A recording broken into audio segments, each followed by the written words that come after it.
하나는 우리 여기 보면 지리산 산맥입니다. 그래서 학자들도 우리나라 학자들도 위대한 학자들이 이제 나왔는데 그 산맥을 비교합니다. 그래서 이제 지리산 학파와 그 다음에 이쪽 그 안동 쪽 태백산맥으로 기준으로 하는 학파들이 그 두 산맥을 이루고 그거를 발전시킨 이론을 발전시킨 그런 역사들이 우리나라에 있습니다. 이 성경에 보면 우리 사도행전에 보면 큰 산맥이 두 개 있다는 것을 알 수 있습니다. 하나는 뭐냐면은 베드로를 기준으로 하는 산맥입니다. 또 하나는 우리가 잘 아는 바울을 기준으로 하는 산맥입니다. 그래서 공교롭게도 사도행전은 두 산맥으로 구분을 할 수 있는데 그것도 딱 반으로 나누어져 있어요. 그래서 오늘 13장부터는 누구의 산맥으로 가느냐면 바울의 산맥으로 넘어가요. 그러면 1장부터 12장까지는 누구의 중심으로 기준으로 이루어졌냐면 베드로 중심으로 이루어졌다는 것입니다.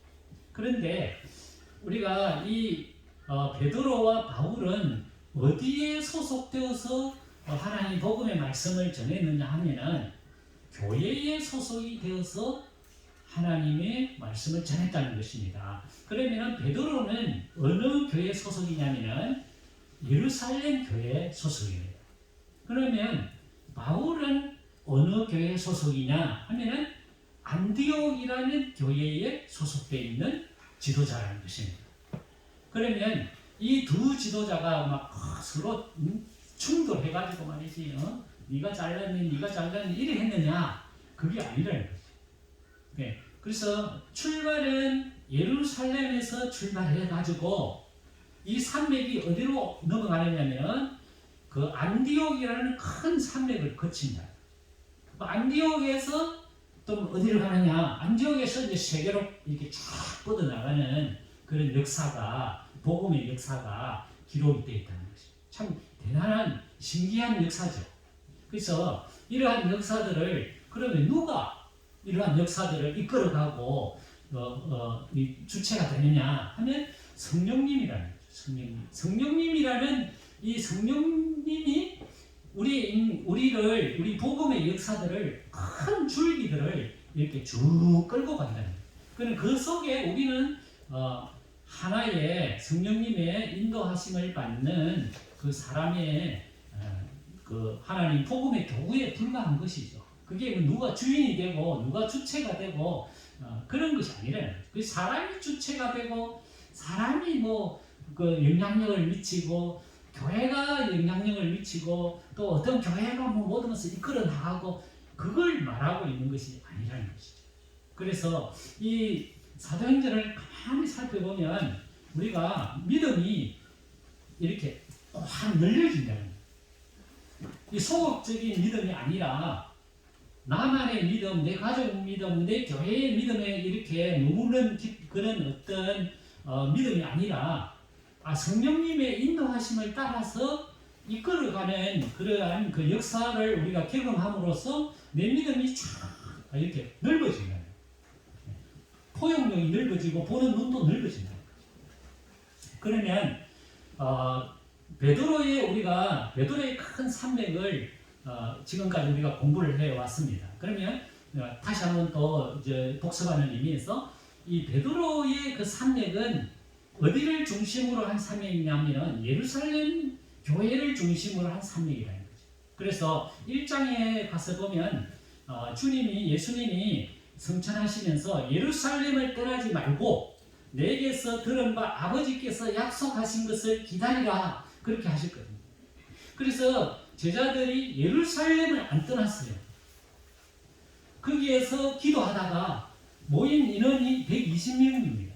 늘 우리가 보면 120문도 그렇게 말하지 않습니까? 120명이 모여서 예루살렘에서 기도하고 있었다는 거죠. 그런데 거기에 성령이 임했어요. 그래서 오순절 다락방에 성령이 임했는데 그 성령을 받은 사람들이 이 복음을 전하니까 3,000명이 됐다는 거예요. 그게 예루살렘 교회가 3,000명이 됐다는 것입니다. 그리고 이들이 성전에서 모이기를 힘쓰고 또 하나님을 높이고 그렇게 하니까 사람들이 점점 늘어나기 시작했다. 그때 이제 베드로와 요한이 남에서부터 장애인을 일으켰지 않습니까? 그 기적의 역사가 막 이 베드로를 통해서 드러나기 시작한 거예요. 그러다 보니까 사람들이 더 이제 예수님을 믿기 시작했다는, 더 많은 사람들이 믿기 시작했다. 그때 모인 숫자가 5,000명이었다. 그렇게 말씀하고 있는 것입니다. 여러분, 우리가 적은 교회지 않습니까? 천국교회라는 게. 그럼 우리 마음속에 항상 보면 큰 교회에 대한 안 좋은 인식을 가지고 있어요. 저도 그런 인식을 가질 때가 많아요. 큰 교회, 우리는 자꾸 큰 교회를 바라보면요, 마음이 조금 우울해지거든요. 근데 성경은 그런 비교하고 그런 건 없거든요. 그리고 성령님이 역사해서 큰 교회를 이루었어요. 그 나쁜 게 아니란 말이죠. 그죠? 5,000명이라는 큰 교회를 이루었단 말이죠. 그죠? 여러분, 5,000명이라는 숫자는 대형 교회예요. 우리가 여기 거제도 보면요, 제일 큰 교회는 한 몇백 명이 제일 큰 교회예요. 우리 거제도 안에. 그죠? 근데 이 초대교회에서 이 베드로가 목회하는, 그러니까 예루살렘 이 큰 산맥이 5,000명이 이루었다는 것은 하나님의 역사 아니고는 일어날 수 없다는 거죠.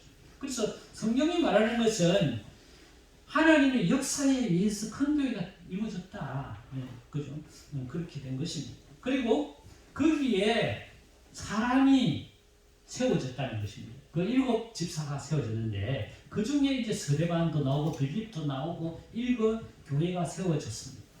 그 교회를 지혜와 성령이 충만한 사람을 7 사람을 집사를 채우니까 사람들이 점점 그분들을 통해서 이제 뻗어나가기 시작했다는 거죠. 뻗어나가기 시작했다.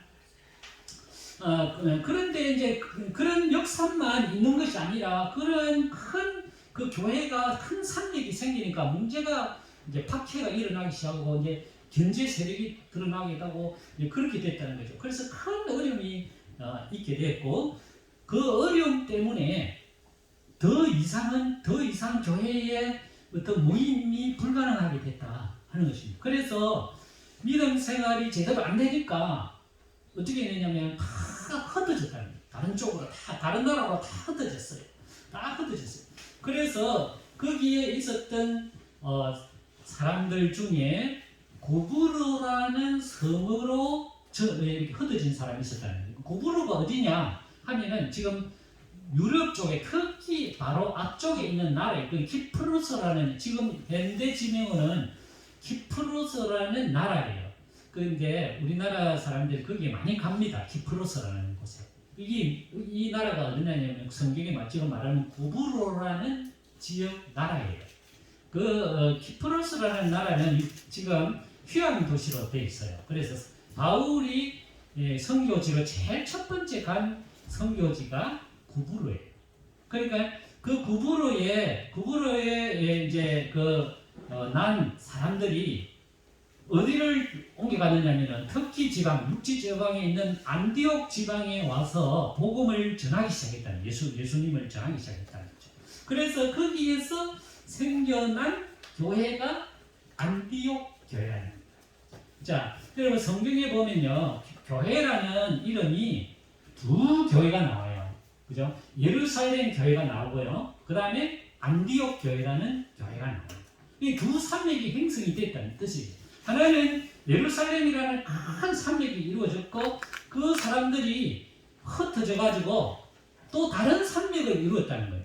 그 다른 산맥이 뭐냐면 안디옥 교회라는 것입니다. 그 안디옥 교회는 누가 그 교회를 개최했냐면 예루살렘 교회에 있던 그 성도들이 박해에 의해서 흩어졌는데 그 흩어진 분들이 안디옥이라는 곳에 가서 교회를 개척했다는 거예요. 그러니까 그 교회가 성장하기 시작했다. 그 소문을 이제 예루살렘 교회에서 듣고 누가 지도자를 한 사람 파송을 하는데 그 지도자가 누구냐면은 바나바라는 지도자예요.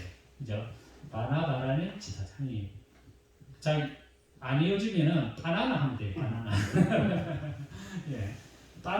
바나나가 아니고 바나바라는 그 사람을 지도자로 파송하게 되는 겁니다.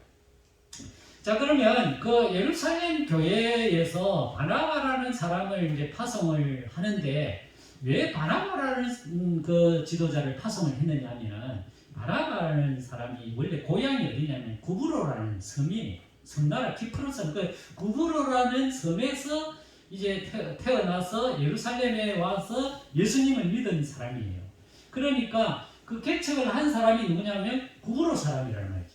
그럼 서로 연관이 있는 거 아닙니까? 그죠? 그래서 바나바를 그러면 고향 사람들이 거기 가서 교회를 개척을 했으니까 당신이 가서 거기에 지도자로 교회를 좀 잘 성장시키십시오. 잘 지도를 잘 하십시오. 그래서 바나바가 그 안디옥에 가서 목회를 하기 시작했다 하는 것입니다. 그런데 그 이제 자기가 그 바나바가 안디옥 가서 목회를 시작해 보니까 사람들이 너무 많이 오는 거예요. 그럼 혼자서는 도저히 감당이 안 되고 아마 이 바나바가 생각하기로는 내가 하는 것보다 이게 같이 동력자를 한 사람 구해야 되겠다. 그렇게 생각해서 누구를 이제 데려오느냐면 이 바울이 자기 고향의 다소라는 지역에 가서 한 10년간 무명 생활을 하고 있었거든요.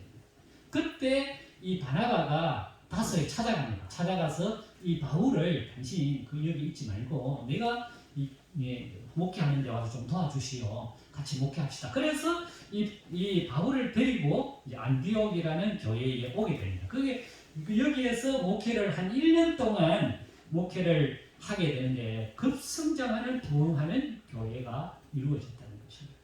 그래서 오늘 13장에 보면 이제 안디옥 교회가 세워졌고 그 안디옥 교회가 이제 그 복음이 어떻게 역사를 통해서 이 세계로 뻗어나가는가 하는 것을 이 시발점, 이 본부, 그죠? 또 다른 하나의 산력, 이게 이제 13장부터 출발하기 시작하는 것입니다.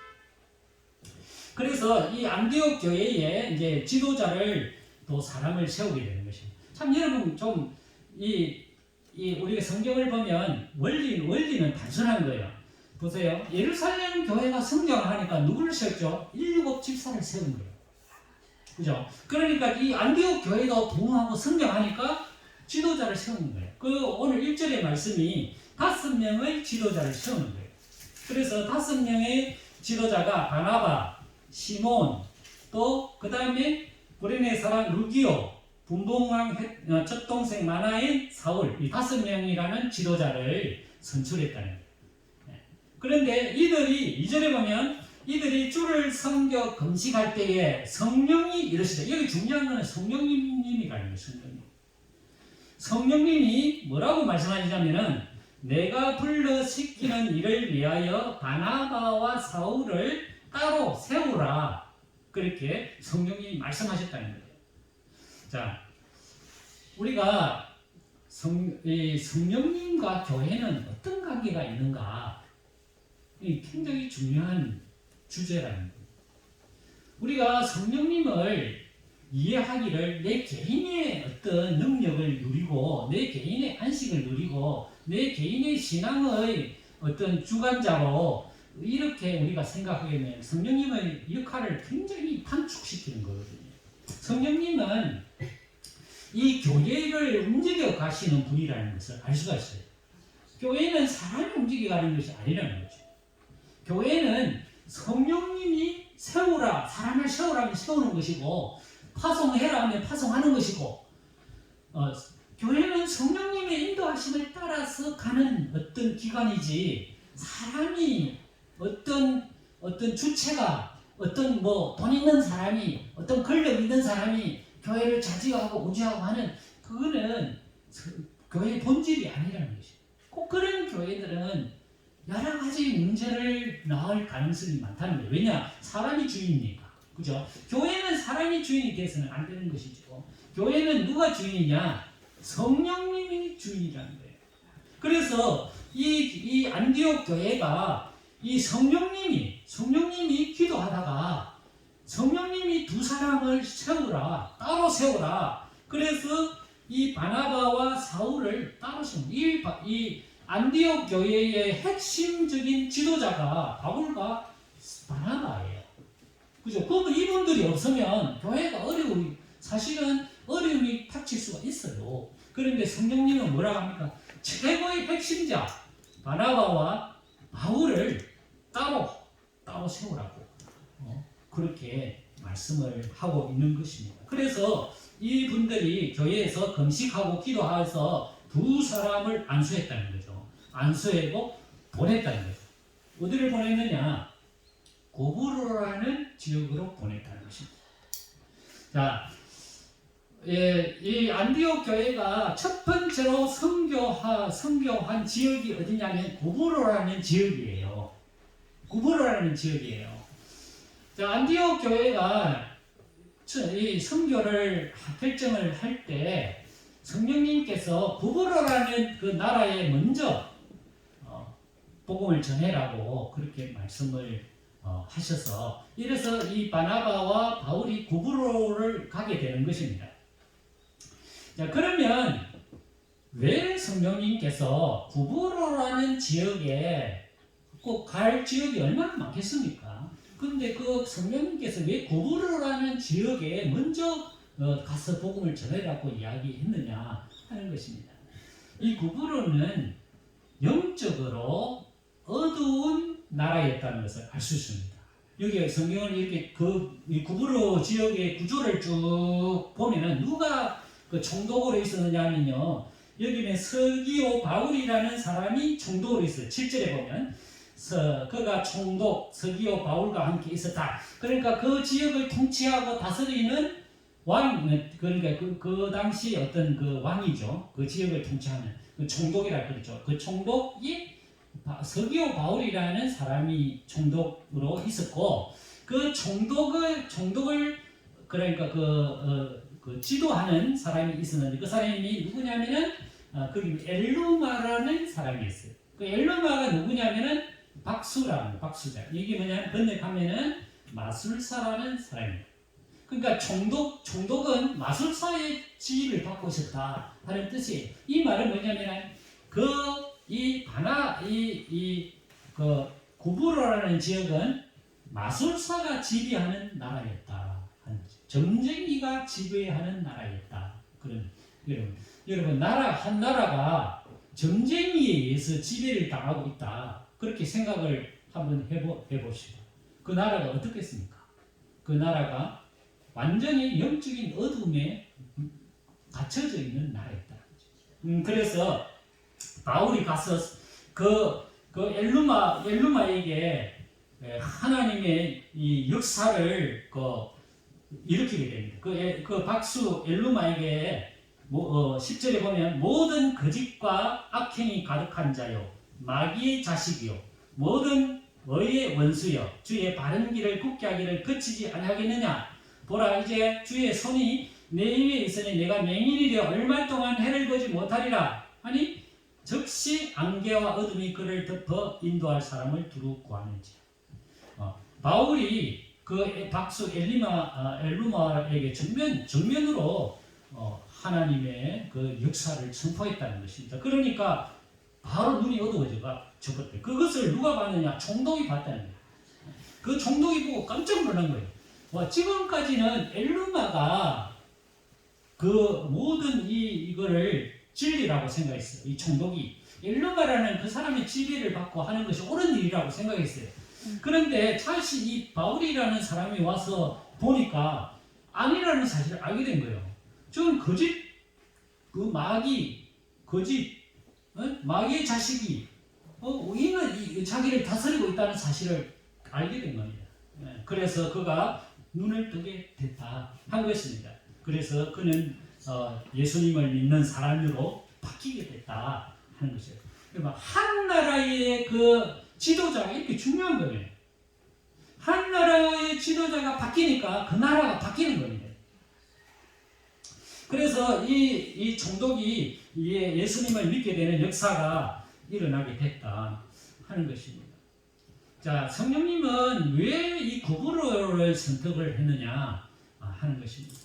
복음을 전할 때 첫 번째 우리가 우선으로 생각해야 될 것이 뭐냐면 나의 고향입니다. 고향. 그럼 바나바의 고향이 어디입니까? 구브로입니다. 구브로. 수많은 지역이 있지만 복음을 제일 먼저 전해야 될 곳이 어디냐 하면 고향이라는 것입니다. 고향. 이 고향이라는 것은 어떤 뜻이 있느냐면 나의 가장 가까운 사람, 가까운 친척, 가까이에 있는 사람이 하나님의 복음의 우선순위라는 것입니다. 우리가 생각할 때 보통 우리들은 그 고향에서 선지자가 뭐 대접을 받지 못한다. 예수님의 그 전도할 때 그렇게 어려움을 당했거든요. 그 말씀을 우리가 듣고 사람들은 고향에 가서 말씀을 전하려고 안 합니다. 우리의 복음에 좋은 거잖아요, 그죠? 복음은 좋은 것이에요. 복음은 우리가 이 세상에서 하나님이 주시는 선물이고 최고의 가치란 말입니다. 최고의 기쁨이요, 최고의 선물이 복음입니다. 그럼 내가 복음을 받았어요. 어떤 경우를 통해서든지 내가 뭐 직장생활하든 양은 도시에 갔었네요. 어떤 부분에 가서 복음을 내가 받았어요. 근데 이 복음은 너무나 좋고 귀중한 거예요. 그런데 우리는 어떻게 생각하냐면 내가 좋고 정말 귀중한 것을 전하기는 전해야 되는데 어디 가냐면 내 고향에 가서는 안 하려고 해요. 왜? 고향에 가서 전하면 뭐 듣는 사람도 없고 뭐 얼굴도 좀 가볍고 그렇고 좀 맨날 차라리 모르는 데 가서 전하면 훨씬 쉽거든요.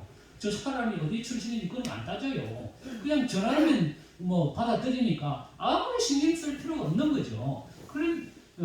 그래서 어떤 내 지역과 내 복음 내 그 고향에는 거의 가기를 싫어해요.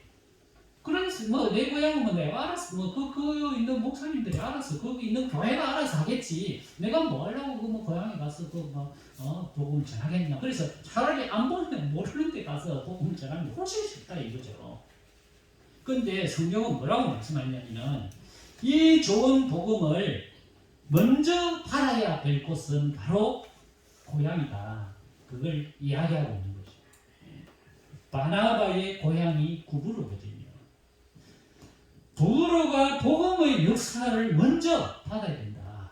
그래서 성령님이 구브로에 먼저 보내는 것입니다.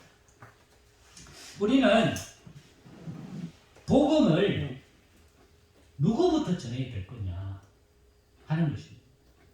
가장 가까이 있는 사람이 첫 번째 순서입니다. 첫 번째 순서. 나와 가장 가까이 있는 사람이 복음의 혜택을 받아야 할 첫 번째 사람이라는 거죠. 우리는 그걸 무시하고 내 부모가 예수님 안 믿는데 그걸 무시하고 자꾸 다른 사람한테 가서 하려고 그래요. 그게 순서가 안 맞다는 말이지. 성령의 역사의 순서는 제일 가까이에 있는 제일 중요한 사람, 내 고향, 내 친척, 내 이웃, 이것이 복음의 첫 번째 순서라는 거죠. 그래서 이 바울이 바나바와 함께 고향에 가서 복음을 전하고 있다 하는 것입니다. 그 다음에 이 성경을 보면요, 참 우리가 이 성경을 참 깊이 있게 봐야 될 이유가 뭐냐면 이 성경 속에 다 있어요. 다 삶의 원리와 모든 은혜와 모든 것이 이 성경 속에 다 있어요. 우리가 그저 모르고 그냥 쑥 지나가니까 그걸 모를 뿐이지 이 성경 안에 모든 것이 다 있단 말이지. 자, 오늘 제가 바울의 설교를 오늘 전하려고 해요. 지금까지는 서론입니다. 서론. 아니 예배 마칠 때가 다 됐는데 이제 서론하면 어떻게 하나. 이거 오늘은 좀 힘들겠다. 목사님 설교 들으려고 하면 좀 힘든 서론입니다. 그런데 자, 본론이 뭐냐면 바울의 설교예요. 여러분 바울이 어떤 사람입니까? 예수님을 지금 만난 사람이고 그가 예수님을 만나 뿐만 아니라 바로 복음을 전했지만은 그는 현장에 바로 투입된 사람이 아니에요. 그는 사람들의 그 반발을 받아서 그는 고향에 가서 무명 생활을 한 10년 정도 합니다. 그래서 그 10년 동안 학자들이 뭐라 하냐면 바울이 성경을 읽고 기도했다고 그렇게 말해요. 10년 동안 여러분. 그 가말리엘 출생의 그 바울이지 않습니까? 성경을 이미 다 알고 있어요. 가말리엘 출신이라면 유대인들의 최고의 학부가 가말리엘 밑에서 문화생으로 공부한 것이 최고로 치유거든요. 그러면 그 사람이 바울은 이미 성경을 거의 해박하게 알고 있다 이 뜻이에요. 그런데도 주님이 네가 알고 지식으로 알고 있는 그거 가지고 안 된다는 거죠. 그래서 10년 동안 그는 기도하면서 하나님 말씀을 꼼꼼하게 공부하게 되었다는 거죠. 그래서 이제 바나바가 오라 했거든요. 오늘 그 설교가 오늘 13장에 나온다는 거죠. 바울의 설교가. 자, 성경 사도행전은 누구의 설교가 나오냐면 첫 번째 베드로 설교가 나와요. 그 다음에 위대한 스데반 설교, 지난번에 지금 며칠 전에 했죠. 스데반 집사의 설교. 그 중요한 설교지 않습니까? 오늘 설교는 누구냐면 바울의 설교예요. 바울이 어떤 설교를 했느냐 이 말씀이에요. 자, 바울의 설교가 어디서부터 나오느냐 하면은 17절부터 나와요. 17절부터 바울의 설교가 쭉 나와요. 자, 제가 여러분 우리 성도님들이 17절부터 쭉 읽어볼 시간이 없기 때문에 제가 요약해서 오늘 말씀을 바울의 설교에 대해서 말씀을 전하도록 하겠습니다. 바울은 어떤 설교를 했냐? 그 설교의 대상이 누구냐면은 헬라 그러니까 외국에서 사는 유대인들입니다. 그 해당에 들어가서 설교를 했단 말이죠. 그러니까 해당은 유대인들은 가는 곳마다 뭘 세우느냐면 해당을 세워요. 그 해당을 세우는 이유가 뭐냐면 거기에서 예배를 드리는 거예요. 그 예배는 어떤 형식으로 드리냐면 모여서 그 해당을 관리하는 해당장이 율법책이 있어요. 두루마기 율법책이 있어요. 그 율법책을 가져와요. 그래서 그 율법책을 펴놓고 율법책을 다 같이 읽는 겁니다. 읽고 이제 그 다음에 그 율법책을 해석해주고 그 다음에 이제 같이 음식을 나누는 이런 예배입니다. 이것이 바로 해당의 예배거든요. 근데 그 해당의 고향에서나 유대인들이 유명한 사람이 그 해당에 참석했어요. 그러면 그 사람을 통해서 율법의 해석을 듣는 거예요. 그것이 해당의 예배입니다. 그 예의고 외부 인사가 왔다는 거예요. 아주 유명한 외부 인사가. 그러면 그 율법의 오늘 그 사람을 통해서 설교를 듣는 거예요. 근데 오늘 외부 강사로 초청된 사람이 누구냐면 바울이라는 겁니다. 그게 참여했으니까. 그래서 이 사람들이 이제 바울의 소문을 들었지 않겠습니까? 그래서 바울이 왔으니까 당신이 오늘 이 설교를 하십시오. 이렇게 한 거예요. 그래서 이제 바울이 설교를 하기 시작하는 겁니다. 자, 바울의 설교는 이런 설교예요. 하나님이 우리 조상을 선택했다는 겁니다. 선택을 하고 또 예굽 땅에 또 우리가 나그네 40년 동안 그 하나님께서 우리 민족을 애굽 땅으로 40년간 인도했다. 이건 다 알고 있는 거예요. 유대인들이라 하면은 이미 그거 다 알고 있어요.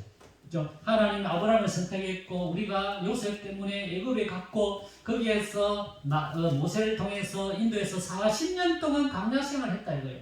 그리고 난 다음에 하나님께서 가나안 땅을 우리에게 주셨다. 그죠? 그래서 거기에서 450년이라는 긴 세월 동안 살았어. 그리고 또 하나님께서 그 우리 민족에게 첫 번째 왕을 세워주시는데 그 왕이 누구냐면 사울왕이라는 거죠.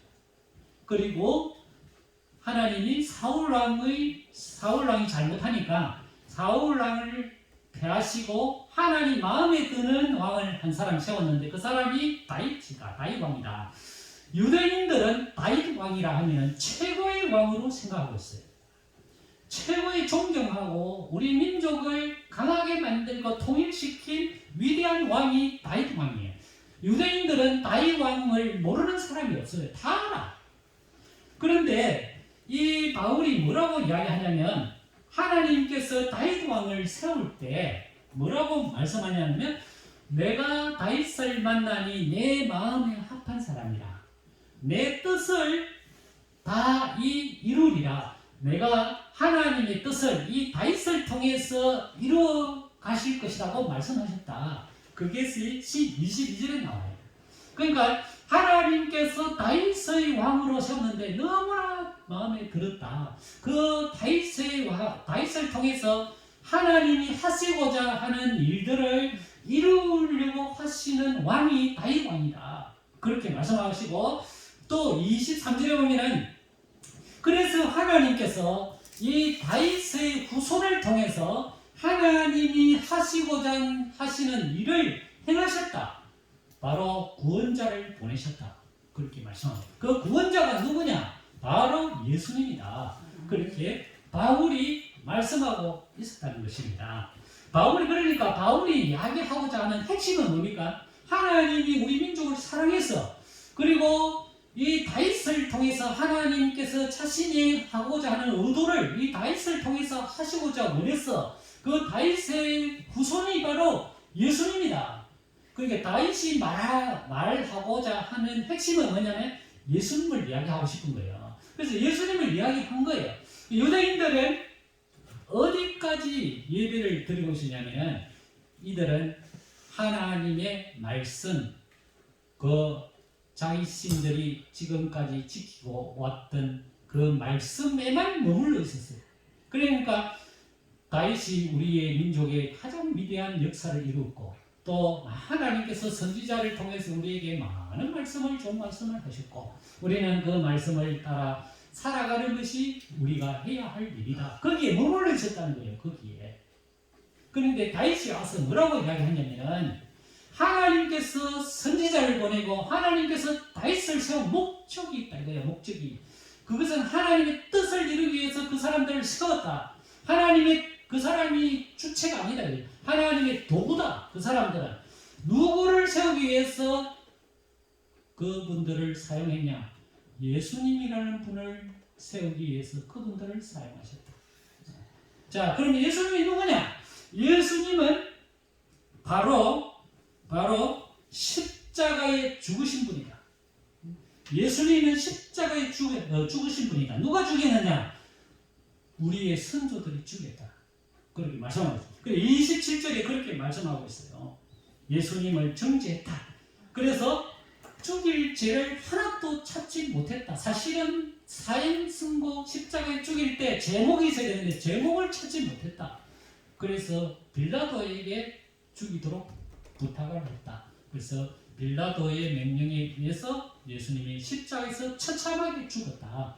그렇게 말씀하고 그러면 죽음으로 끝났느냐? 그게 아니다. 하나님께서는 죽은 자를 살렸다. 부활을 시켰다. 그것이 30절에 나와요. 하나님이 죽은 자 가운데서 그를 살렸다. 그러니까 바울의 설교의 핵심은 뭐냐면은 하나님이 다윗을 통해서 예수님을 구원자로 보냈다. 그런데 우리 민족들은 이 구원자를 알아보지 못하고 처참하게 십자가에서 죽게 만들고 그것도 자기 손을 아니고 남의 손을 빌려서 죽게 만들고 그러나 하나님은 그를 다시 살려주셨다.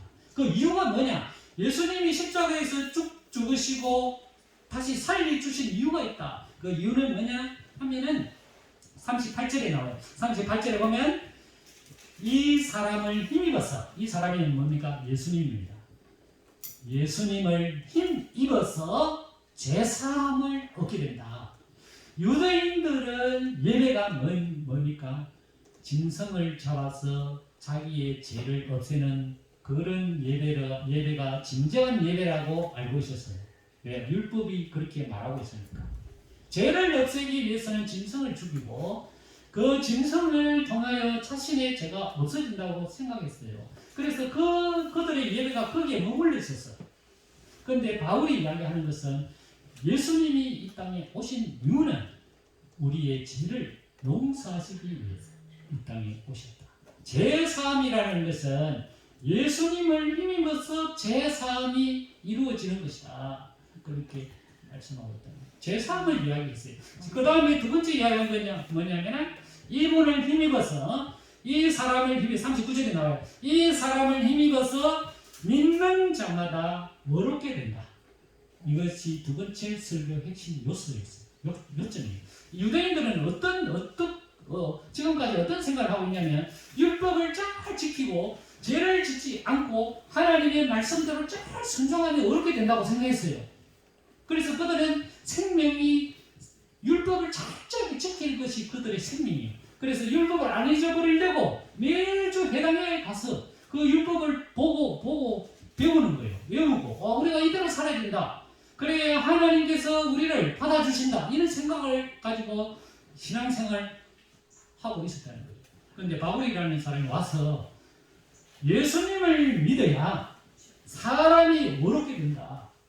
율법을 지켜서 어렵게 되는 것이 아니라 예수님을 믿어야만이 사람이 어렵게 된다. 이 어렵게 된다는 것은 뭐냐면 하나님 앞에 설 수 있는 사람이 된다. 하나님과 마주할 수 있는 사람이 된다는 뜻이에요.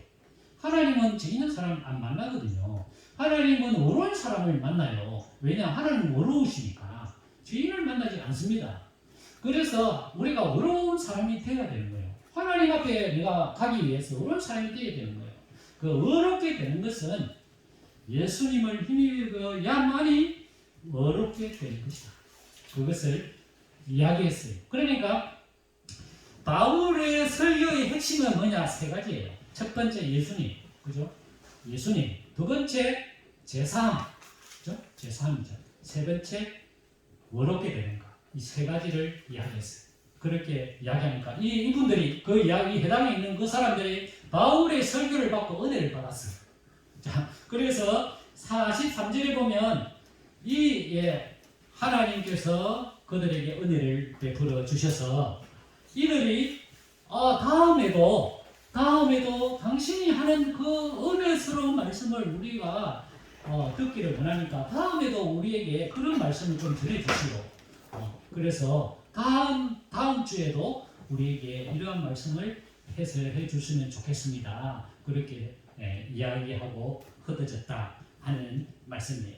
그리고 이렇게 유대인들을 해당에 들어와서 바울이 말씀하니까 유대인들은 엄청난 그런 지금 저항을 받게 된 거잖아요. 지금까지 자기들이 지켜왔던 예배가 한순간에 무너지는 순간이잖아요. 그러니까 유대인들은 바나바와 바울을 핍박하게 되고 그렇게 복음을 전하지 못하도록 지금 쫓겨나게 됩니다. 그래서 그 말씀을 전하고 그들은 다른 지역으로 이고니온이라는 다른 지역으로 옮겨가게 됐다 하는 것이 오늘 말씀입니다. 여러분, 성령님은 우리를 이끌어 가시는 분이라는 사실을 알 수 있습니다. 이 베드로로부터 시작한 예루살렘의 그 공동체에서 시작한 그 복음의 역사가 안디옥으로 넘어가게 되고 그 안디옥에 있는 그 바나바와 바울이 또 다른 지역으로 이제 흩어져 나가는 그런 역사들이 지금 말씀에 이루어져 있고 그 다음에 사람을 변화시키고 사람을 움직여가는 것은 사람이 수단이 아니고 사람의 말이 아니고 사람의 언변이 아니고 모든 주관자의 성령님이 인도하심을 받을 때 이 모든 것들을 이루어 가실 수 있고 완벽하게 완전하게 하나님의 뜻을 이루어 갈 수 있다 하는 것을 우리에게 말씀해 주고 있습니다. 기도하겠습니다. 하나님 아버지 감사합니다. 오늘도 우리를 사랑하사 주님의 제자에 나오게 하시고 하나님의 말씀을 저희들에게 주시니 감사합니다.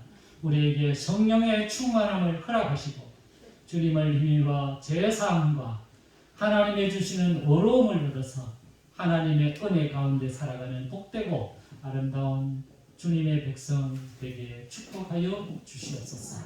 주신 은혜와 사랑을 감사하며 우리 주 예수님 이름으로 기도하옵나이다. 아멘.